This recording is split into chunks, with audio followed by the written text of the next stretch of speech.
Good morning, everyone. Thanks for joining us this morning. We are going to be discussing a new and interesting book on artificial intelligence, arms dynamics, the case of the United States and China rivalry. Usually we are focused on US-Turkey relations at SETA Washington, but one of our colleagues in SETA in Turkey, she has just published this really interesting book on AI and the rivalry between United States and China. She's obviously also interested in the implications for countries like Turkey and other middle powers. I want to introduce you to Gloria Shkurti Özdemir. She's a researcher at the Foreign Policy Program at SETA Foundation in Turkey. Gloria, welcome. Hello, Professor. Thank you for having me here today and for doing this program with me. It's a pleasure. I look forward to our discussion. So why don't we just go ahead and start with the main argument of your book. It's a detailed analysis of what some of the theoretical discussions on AI, but also international relations, how it relates to the competition between the United States and China, and what are the implications of all of that rivalry, I should say. Why don't you tell us about the main argument of the book? So yeah, the main research question that I had throughout the book was like whether there is an arms race between the US and China, especially in terms of AI, because lately this has been one of the most discussed topic, let's say, and somehow when we say like there is an arms race, it's generally taken for granted without going into much details what's behind this arms race.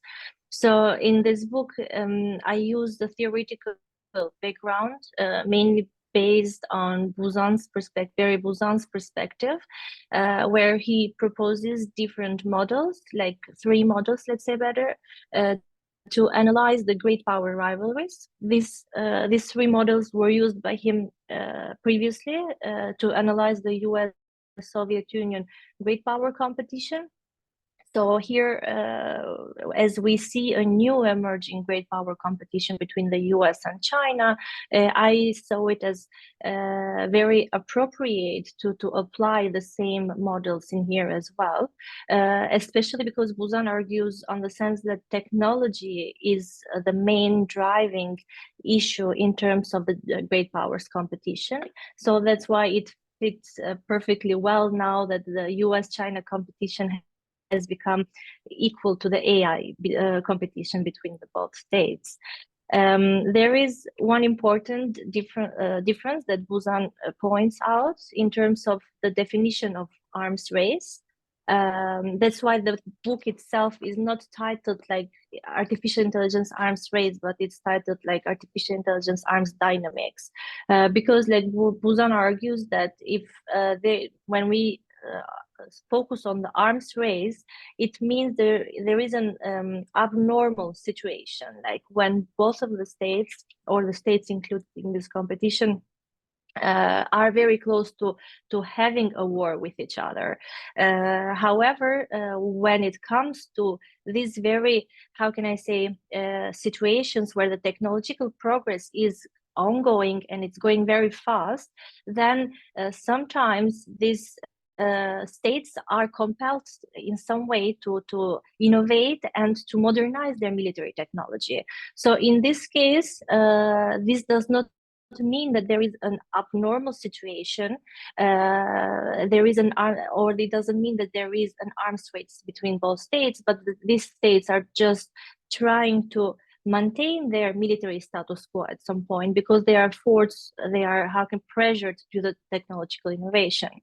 And lastly, Buzan argues that somewhere in between the maintenance of the military status quo and the arms race, there is a gray area, meaning that the states are responding to this technological innovation, but at the same time, they take into consideration the actions of the other states, And so at this gray area, we see the great power, the arms competition. So the whole book focuses on analyzing whether there is an arms race, an arms competition, or just the maintenance of the status quo, taking into consideration what the US and China has done in the last years in terms of AI.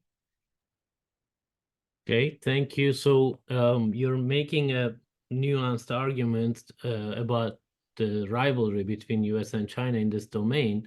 And you mentioned that there's not a high likelihood of conflict in this arena. It could just, both sides could keep, I guess, from what I'm understanding, they could keep developing different capabilities and try to improve their technological edge and lead in this arena. But this doesn't necessarily mean they will, come to a clash at some point.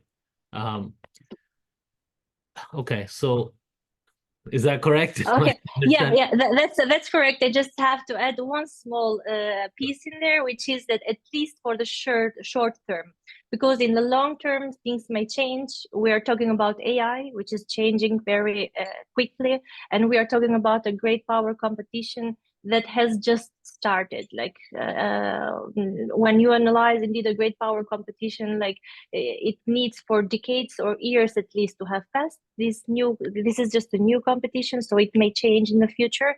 So at least in a short period of time, based on the models that I analyze and the factor elements that I analyze in here, there is no threat of a possible clash or a war between direct war, let's say between the US and China.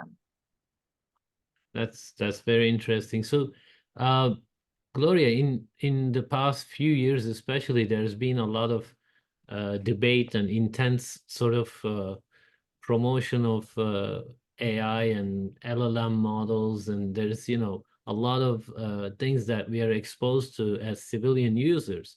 But you specialize in sort of more military applications, defense applications of this. So how does it play in that arena? Is there this big sensation there as well? Are the military planners and strategists fascinated by the possibilities offered by AI, or is it more subdued? And how does it, what? So that's an arena many people don't know much about. What are some of the we know about drones, perhaps. Everybody talks about drones. Turkish drones are famous for that. But so what is the state of play in defense and military applications of AI? Yeah, so in the book, like I analyzed both of the cases from the US side and the Chinese side, like where are they currently applying AI? So there are a lot of discussions on how and where we need to apply AI in terms of military, and both of the states right now have this kind of doctrines or strategies, military strategies. Like in the US, most probably you've heard a lot about third offset strategy, which focuses directly on the application of AI in military to make the connections faster and the command and control faster or decision making faster. But at the same time, we see the similar strategy but with a different name in China as well, which they call as the intelligentization of warfare, which is somehow how can I say, a reflection of the third offset strategy. So while there are a lot of articles written from the both sides on how we can use the AI in military, starting from, as you mentioned, from the drones, or let's say in a more general concept, the autonomous systems on decision making, logistics, and so on. But when it comes to the application, the things look a little bit different in there. So from the both sides, indeed, there is a little bit reluctance from the military side in terms of the application of these models. And I was quite surprised, like when I was searching to write the book, like it takes approximately 10 years to the military to apply one AI model. like to start and use it in the military, you know, and it takes 10 years for the US, and it's a similar period of time apparently for China as well. So this is one of the reasons indeed, like that impacts also the fact that while there is no risk of an arms race right now, because like both of the militaries, because of the military organizations, like they are reluctant to apply these technologies directly. Because the fact that the ethics is included, the fact that they may be faulty at some point, and so on. So this directly impacts their application. In China, I was thinking that this process would be quite shorter, considering the fact that they have a different organization from the US and the way of the bureaucracy, how it's working. But the same thing is going on in China as well. But one thing is for sure, like while we focus generally on the way how AI is changing the weapons or the warfare itself, both of the states have changed their organizational structure according to these new developments. We see a lot of new institutions in China because they didn't have this institutionalization previously, and just institutions focusing on just an AI and how it can be applied in military. And on the other side, in the US case, we have the existing institutions that have been creating since the Cold War, like DARPA, but that have changed and reorganized themselves based on the new priorities that is AI, or the organizations of new institutions such as JAIC or DIU X experiment that was created, and all of this came as a result of this new wave of technology, of this new technological change in terms of AI. Can you explain the constraints a bit more? Why is there this reluctance on the part of the militaries? What are the main constraints? You referred to a couple of them, but can you explain them a little bit more? It's indeed pretty simple, because like in terms of the military officers or the people in these positions, first of all, they do not have enough background in terms of the technology, so they prefer generally what they currently have rather than something that they are not sure. So if they use right now precision strikes or precise weapons, so they say that that's enough for us, and we are not willing to risk to apply in these new weapons, which later how can I say, they can bring some more casualties and can create problems for us. So as long as it works, there is no need to fix it, you know. So they are like, they consider what they have in their hands right now as enough, and not needing more how can I say, modernization in their weapons. This, I'm not talking about the policymakers. Policymakers are in a different position, but I'm just talking about the generals or officials within the military. Okay, so it sounds a bit like the usual conservative approach to war by the war makers. I mean, that's like militaries tend to minimize risk in all areas, and then they tend to be rather conservative.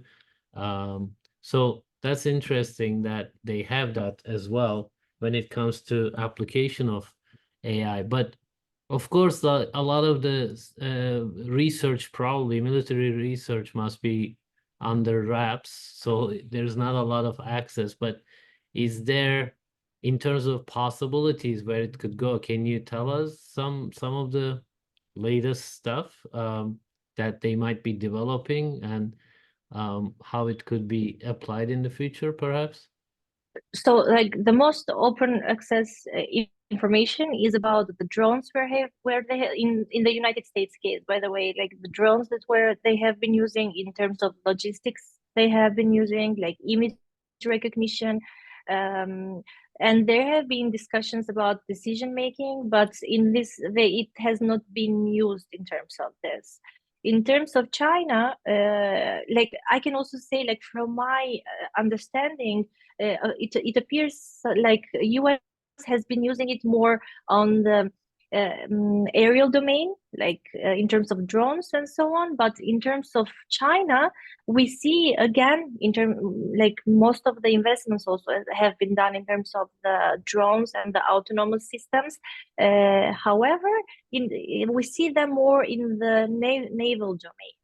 Like in the case of China, we see a lot of submarines, a lot of how can I say, artificial fishes. They have artificial robo sharks that they use them as to gather intelligence. And so this is also somehow a reflection of the geopolitics or of their security concerns and so on. But in China, yeah, I noticed this difference between both of the states. And also China has another perspective as well. Like they focus too much on space domain. What does this mean? Like as we all know, like China focuses on the asymmetrical warfare. So they contend that, okay, we do not want maybe to fight on the same domains with the US, for example, drone by drone, because the US drones are well more developed than those of the China.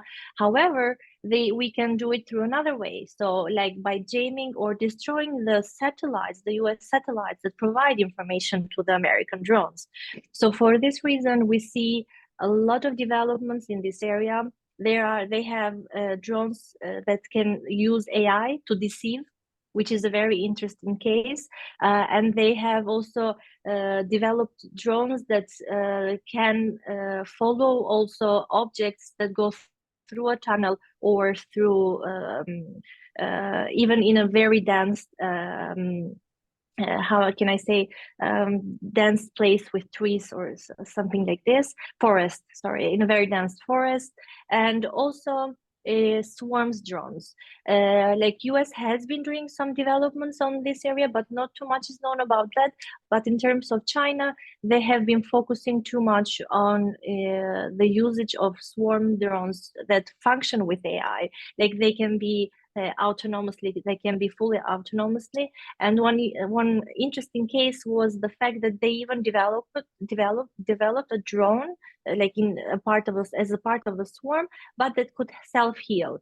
Like like when there is a swarm drones, like it's very easy to hit just one of them and the others can continue. That's why swarms are very effective in this case. But with the AI system that China produced, like this drone, even after it's hit, it can heal itself and then go on and join to the remaining members of the swarms. So this is, I think, very interesting developments from the Chinese perspective. Yeah, that's very interesting. The self-healing drones, that's an interesting concept. Yeah. But I guess your earlier comments about the arms race, when you were talking about instead of building up the same systems and replicating and trying to imitate the same advanced weapons, they look for other ways to counter them through, perhaps canceling them out through, more advanced technologies in the space, in the through this via advanced satellites.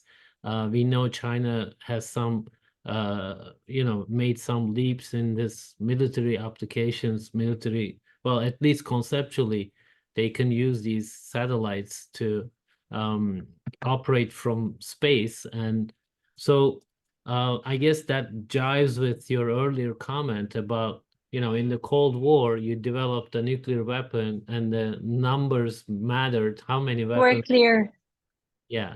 So you had to build up the exact same capabilities. But today's arms competition is then different, right? Others have edge, others have specialization in certain areas, but you try to counter it via specialization in other domains or other areas of AI. So I'm just trying to make sure I understand your argument, Yeah. you know.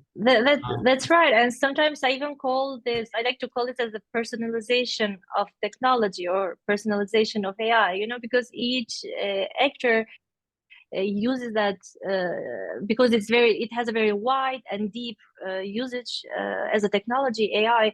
Like every state can use it for its own purposes, or where it feels the strongest, like the confident in that area. So that is the case of China. But in terms of this arms competition, that is the main problem, because you don't know what the other part is doing.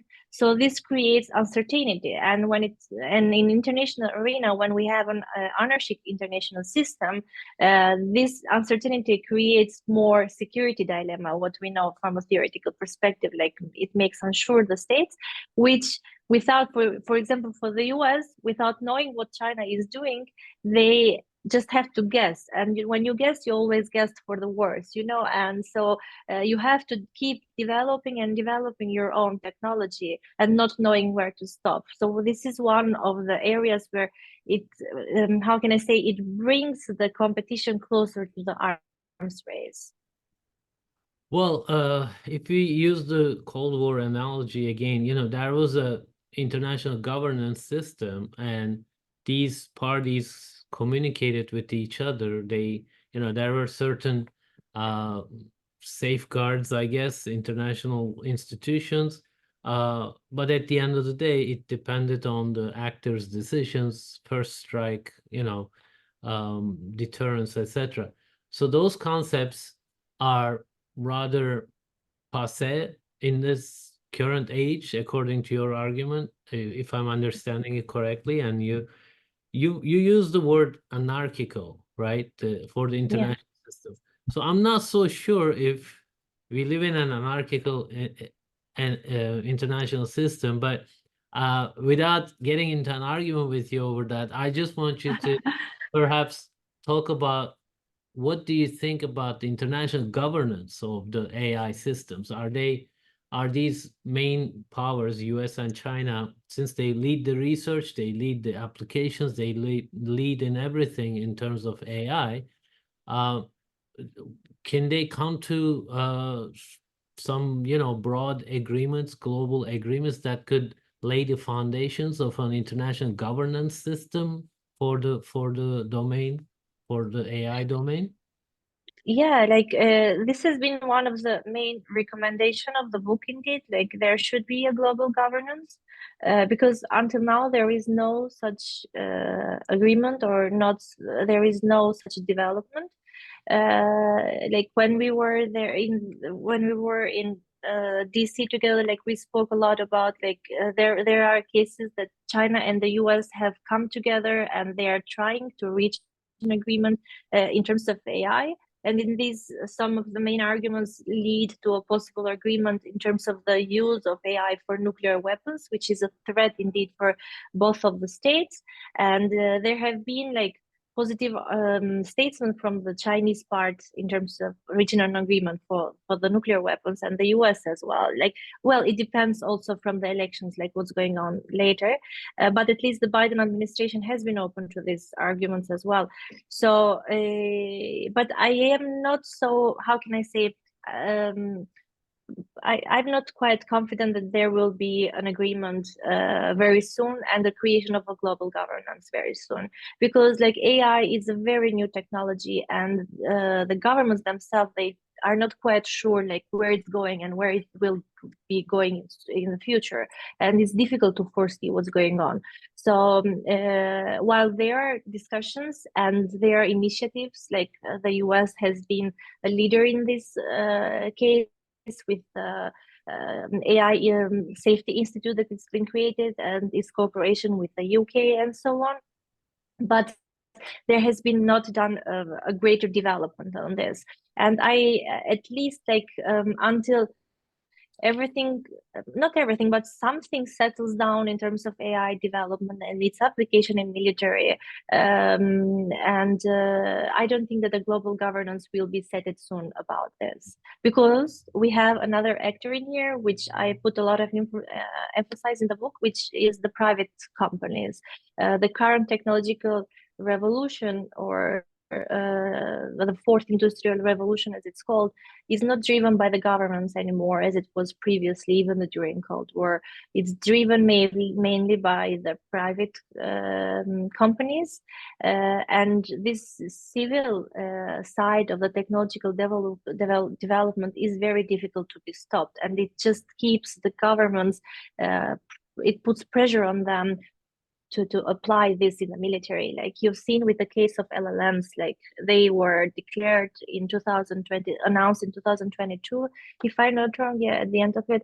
And somehow directly the military was pressured to try to apply and to make use of these models in the for their military operations as well. That was the private sector was going to be my third question, actually. That, you know, there's a fundamental difference. I mean, in China too, a lot of companies are, I guess, developing it, but the structure of the private sector is different in China. In the US, you know, a lot of it is being developed by private companies that can also be subcontractors to the defense, to Pentagon. But I guess what I'm getting from what you're saying is, unless there's a fundamentally sort of significant critical weapon that can change the game, there may not be, the states may not rush to make an agreement about it. Like in the Cold War, nuclear weapon was a game changer. Like it could just end everything. But we see lots of tools, different applications, different, you know, advanced models in the AI domain, but we don't have that one, I guess, one weapon that direct threat. What's that? Yeah, there is no direct threat right now, like a big and threat for the states right now. You know what I think, to be I'm a realist when I analyze these issues. So I think that as long as the great powers will not have something very big in their hands, they are not going to move towards regulations. Like you know, there have been a lot of discussions for years now in terms of the fully autonomous drones or fully autonomous weapon systems, to say better. And there have been a lot of discussion in terms of ethics of it, and a lot of discussion to bring regulation, or at least to to ban the use of these lethal autonomous weapon systems, but nothing has been done about that. So this is one of the reasons which brings me to think that as long as these two great powers, at least, or also the other great powers, or in Europe or so on, they achieve something very big in their hands, and they say, okay, now it's enough, we have what we need, and we can continue with the regulations, then no global regulation is going to take place, I think, in the close future.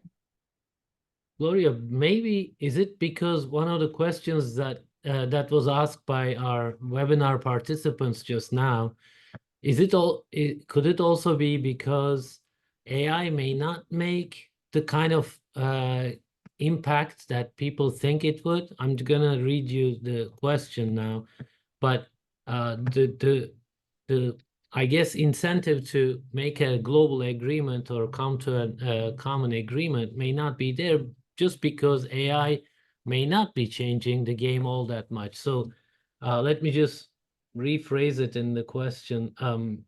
There's a growing argument that while AI will undoubtedly transform various aspects of human life, it may not fundamentally alter the core principles of war and strategy.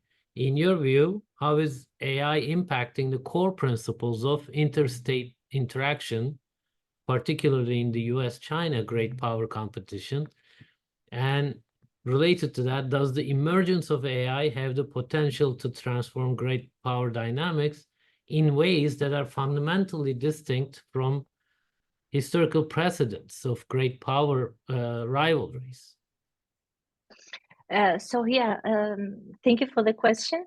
The way how I see is that the AI does indeed have the potential to change the warfare However, right now it's very early to talk about it. I mentioned earlier it takes 10 years for the application of one AI system to be applied in the military, right? So we have just started right now, and everything else is left to our imagination. Imagine if AI soon would be used for decision making. That would be a great change in the way how the warfare is done. You know, it will take just seconds to take an action, and depending on the how powerful is your enemy and their responses to your actions and so on. So yeah, indeed, AI does have the capability to change, and so we can see a very different how can I say, great power competition. However, it's too early to speak in details about the impact of it. So how it's changing right now, the relations between the connections between the US and China, it is that both of the states are constantly just trying right now to develop these models. The US is trying to be the first, to have the first use advantage, and they are just competing against themselves, I think, like just trying to keep up with the technologies and what the private companies are developing. On the other hand, we have China, who is trying to catch up to the US all the time, like a second mover, let's say. So this is mainly what's going on right now with the US and China, but for even in the military sense, not just in the civil, by the way. This will have even future implications in the future if both of the states, maybe even over Taiwan, start a direct war there. But Gloria, there was the rumors or reports, some reports said that Israel's war in Gaza, actually, they employed AI actually in decision making, you know, finding and Yes. detecting the targets and actually making the decision. And of course, the civilian casualty ratios are just through the roof. It's just, I mean, by That's exactly, yeah. conventional war is just unacceptable and all of that. Is that an example of this type of application? Like decision making From from the AIs? US and China, or I mean, this is not obvious. Israel is different. I mean, it's not US and China, but is that an example when you talk about, you know, decision making? oh yeah, for sure, yeah. Because they use these programs such as Lavender or Where's Data, like where they try to use like what they call as Hamas members, and they track them down and kill them again by using AI, small robots and so on. So this is definitely one of the best examples that we can see right now. But even if, like, most probably you are aware that these kind of systems have been proved very faulty, and the Israeli forces themselves, they do accept that they are not 100% sure, like how can I say, correct, but still they are using them. So this shows us that it's very early for AI to be used as a technology in the military applications, especially when it comes to decision making. And also there is another point, like I'm not sure if they will follow this, but both the US and China have been stating that when it comes to decision making, the human will always be on the loop, in the loop. You know, the decisions will not, okay, we can take suggestions from AI systems, but the final decision will be done by a human. It's very important for a human to be there. But in the case of Israel, the human was totally out of the loop. So this made these models be even more faulty and lead to a lot of civilian casualties. So that's the real threat of the AI as a technology. Well, by the civilian use of various AI things, we interact with them all the time, you know, on social media, other places. I'm not sure if humans being in the loop is necessarily enough, because they really make us, you know, dumb consumers of information, and we I'm not sure if Yeah. even if we claim to be in control and in charge, of decision making. You know, they have such great suggestions that, you know, I don't know how to really get out of that claim that that loop is somehow in under human control, because they, through that dynamic, you improve them, they improve you, there's a dynamic situation there. So I'm not sure, it's, I need to think more about it, I guess. Yeah, But you know, something that I keep telling myself always, like, we get lazier and somewhere dumber. Sorry for this word, but yeah, previously, when it was several years ago, when there was no phones, we could remember all the numbers of our family members, but now I don't know any of them because I have them on the phone. So this is just a small example of how these technologies are impacting us from the civilian perspective. But from the military perspective, we have to think of this, that for a human to take a decision, there are a lot of rules of conduct in there that he or she has to take into consideration in there, you know. And so, like, it's not that easier as it is in our private life, in our civil life. However, there is a but in there, like, it's not always the case when the human himself or herself follows those rules of conduct, you know. In my master's thesis, I have focused on the American drone warfare, and like, there were a lot of cases where the humans has always been in the loop, and there have been a lot of cases when a lot of civilians have been killed at that time. So from a different perspective here, again, it doesn't mean that human being in the loop will mean no casualties. I don't know. I have also another idea, by the way, that these kind of technologies, such as AI, indeed are making the war to last longer. Like, we've seen it in Palestine. We've seen it in Ukraine. It's been years now, like approximately 3 years in Ukraine and approximately 1 year in Palestine. While these technologies were not previously, the wars maybe would be shorter. But when AI came, like, everybody was arguing how the wars would be faster and they would finish more easier. But we are seeing a totally like a different perspective or different results right now. I guess the new technologies allow parties to sustain war at a lower cost because of the asymmetrical nature of the emerging warfare. I've been resisting myself since the beginning to ask this question, but already two people asked in the webinar about Israel's use of, you know, those explosives. Probably, I mean, everybody's speculating in these pagers used by Hezbollah members in Lebanon and Syria.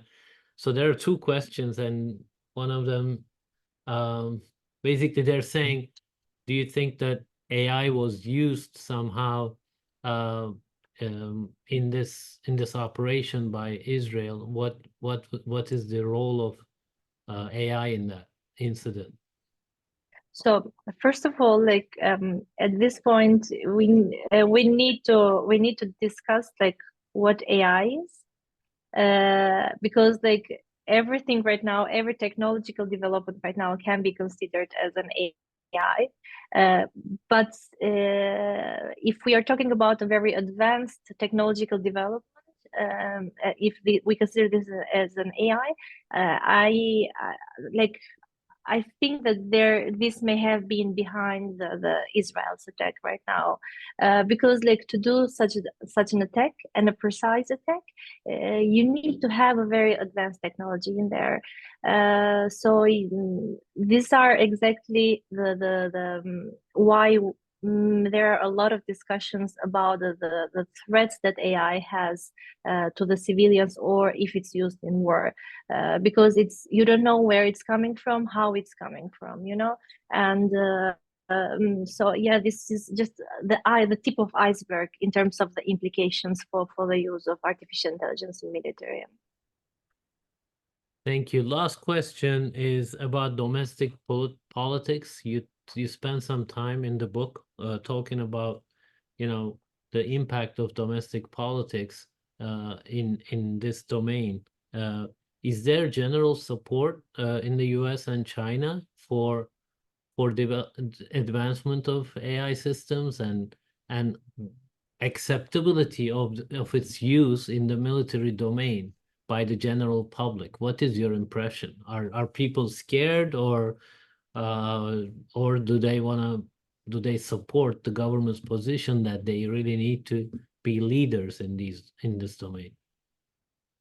So, in terms of the domestic politics, generally, from the policymakers, I think the policymakers of both states, they support the use of AI in military, and through different arguments. Like the U.S. always presenting the threat of China and arguing that there is a need for AI and its application in military. Otherwise, they will lose their supremacy and their dominance in technology, and just not in military, but in technology in general, by the way. On the other side, for China, this is not too much argued in terms of the competition with AI with the US, but it's more seen as a part of its rejuvenation. It's seen because they didn't have the capability to keep up with the industrial revolutions previously. So this has become as a pride thing for them, where they need to be leaders of the technology. At least this is the way how it's presented, by the way.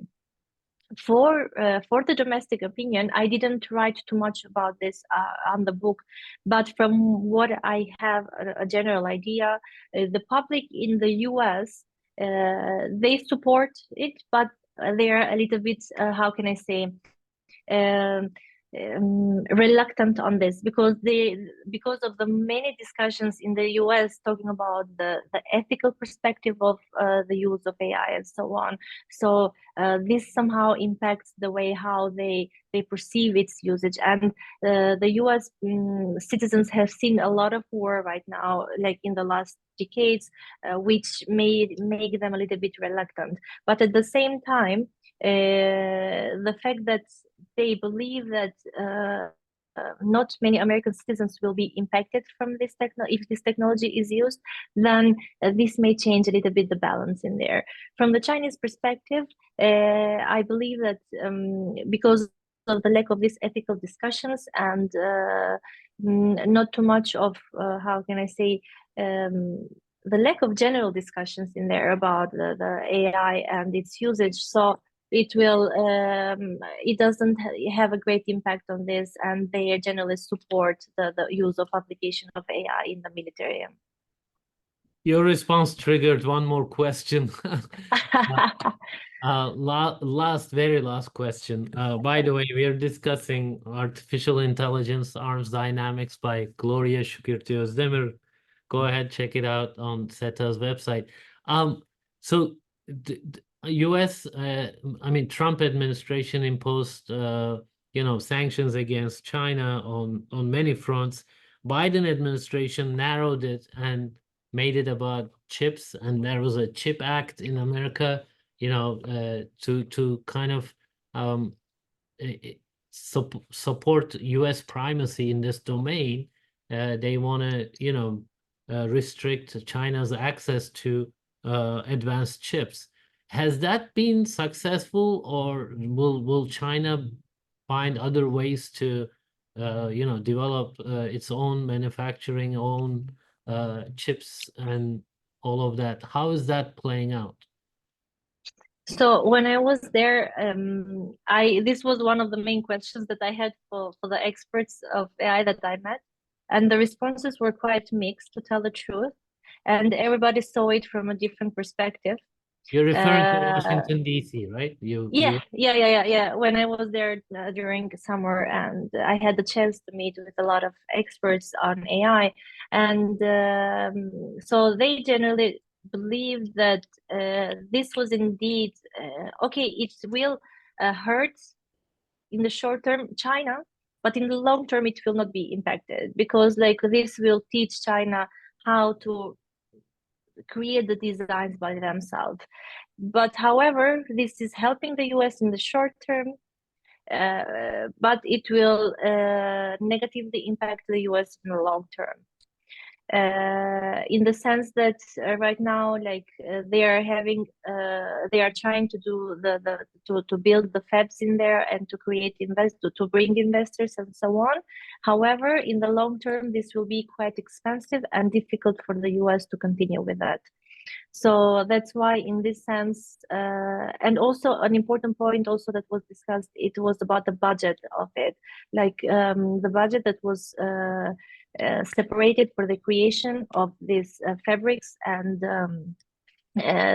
the design, the creation of the production or manufacturing of chips on the US, the budget was not necessarily enough in there. It was not like it needed to be more. So this is also, I do indeed share also the same idea with this, because in many cases, especially with this kind of technologies, like you can stop it at some point, but in the long term, like you cannot keep it up for much, you know. And so China at some point will learn how to imitate or at least to create the designs of these chips as the US does. So yeah, it needs to be discussed also to be seen in the future how things are going on with that. Gloria, that was my last question, but audience has a last question. Okay, no problem. You discussed US, China, but not Russia. Are the Russians involved, for example, interfering with US elections? And if so, does US AI have the technology to damage the Russian oil sector, for instance, or let the Russians know that we can damage their economy? So I guess I mentioned Israel, there's Russia, there's Iran, others who do use, AI systems to sort of, inflict pain on their opponents or enemies.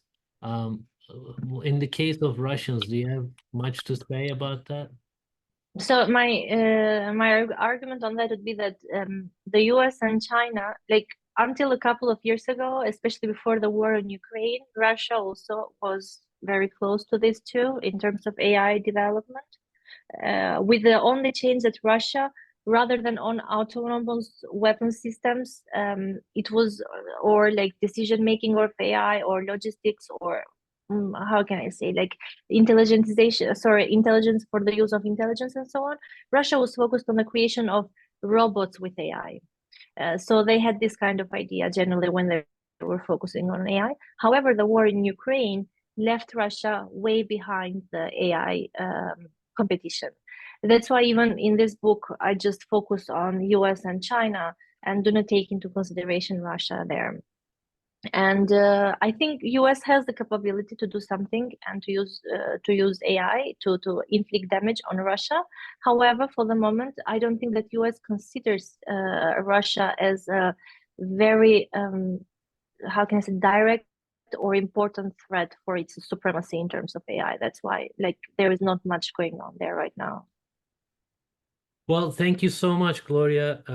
Again, we discussed Artificial Intelligence Arms Dynamics, the Case of the U.S. and China Rivalry, authored by Gloria Shkurti Özdemir. Check it out at SETA's website, and we'll include the link in our postings on social media. Thank you to those in the audience in the webinar for following and posing questions. We appreciate everybody's time. Thank you, Gloria, for this great discussion. Thank you very much also for having me here. Congrats on the book. Thank you. Thank you very much. Bye-bye.